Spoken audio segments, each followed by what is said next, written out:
Bonjour à tous et toutes dans ce nouveau rendez-vous de Potager Maestro. Aujourd'hui, nous continuons à nous pencher sur les cultures qui assurent nos repas d'hiver et, dans le cas présent, qui assurent nos repas annuels. Nous vous proposons aujourd'hui d'aborder la culture du haricot écossais qui nous fournira nos futurs haricots secs. Alors, ne boudons pas notre plaisir et lançons-nous dans l'aventure.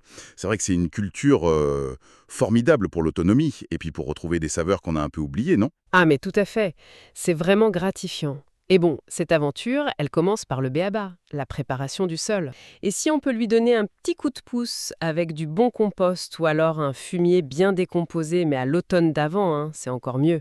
À l'automne pour qu'il ait le temps de s'intégrer. C'est ça. Et puis, évidemment, du soleil. Le haricot, il adore ça. Il lui faut au moins 6 heures par jour. 6 heures minimum. Et il y a cette histoire de rotation des cultures aussi, c'est important pour les haricots. Ah oui, crucial même. Il faut vraiment essayer d'attendre, idéalement, 4 ans avant de remettre des légumineuses, comme les haricots, au même endroit. 4 ans, d'accord. C'est pour éviter quoi? Les maladies, l'épuisement du sol? Bah, un peu les deux, en fait. Ça permet au sol de se régénérer et ça limite les risques de maladies qui peuvent persister, quoi. Logique. Bon, alors, une fois que le terrain est prêt, on passe au semis. C'est quand le bon moment? Il faut que la terre soit réchauffée, j'imagine. Absolument. La température du sol, c'est vraiment le déclencheur. Il faut viser au moins 10, voire 12 degrés Celsius. 10, 12 degrés Celsius minimum? Voilà. Mais honnêtement, ça démarre mieux quand on est plus proche de 15-18 degrés Celsius. C'est l'idéal. Ok.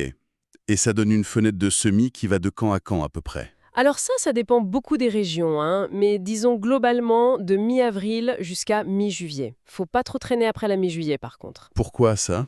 Risque de froid? Oui, le risque c'est que la récolte n'ait pas le temps de bien sécher avant les premiers froids ou les grosses pluies d'automne. D'accord.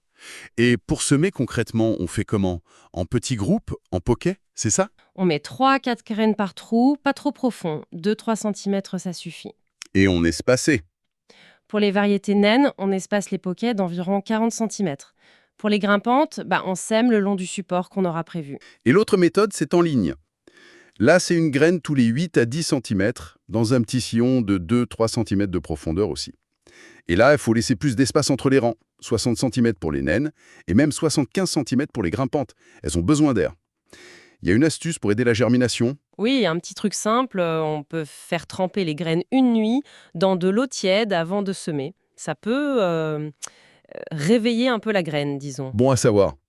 Et une fois que ça lève, il faut s'en occuper, bien sûr.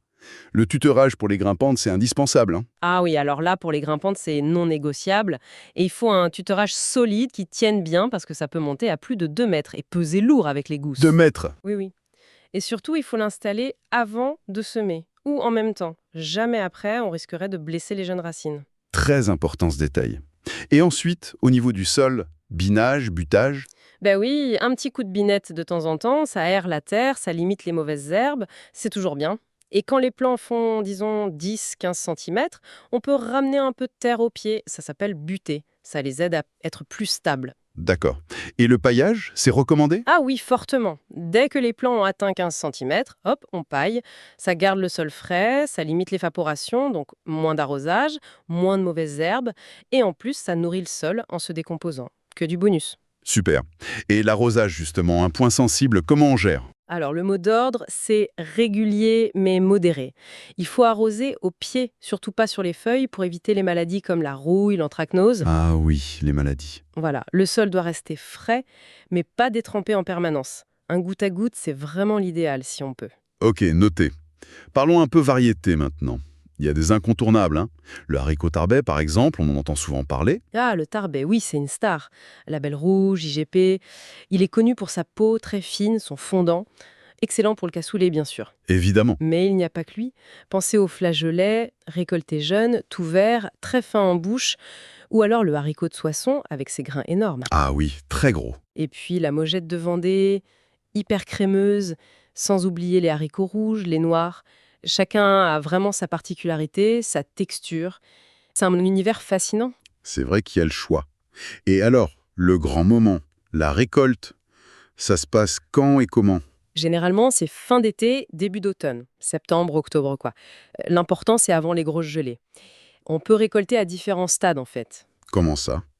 On peut les cueillir frais quand les grains sont bien formés, mais la gousse encore verte, ou alors demi-sec quand la gousse commence à jaunir, et enfin sec pour la conservation longue durée.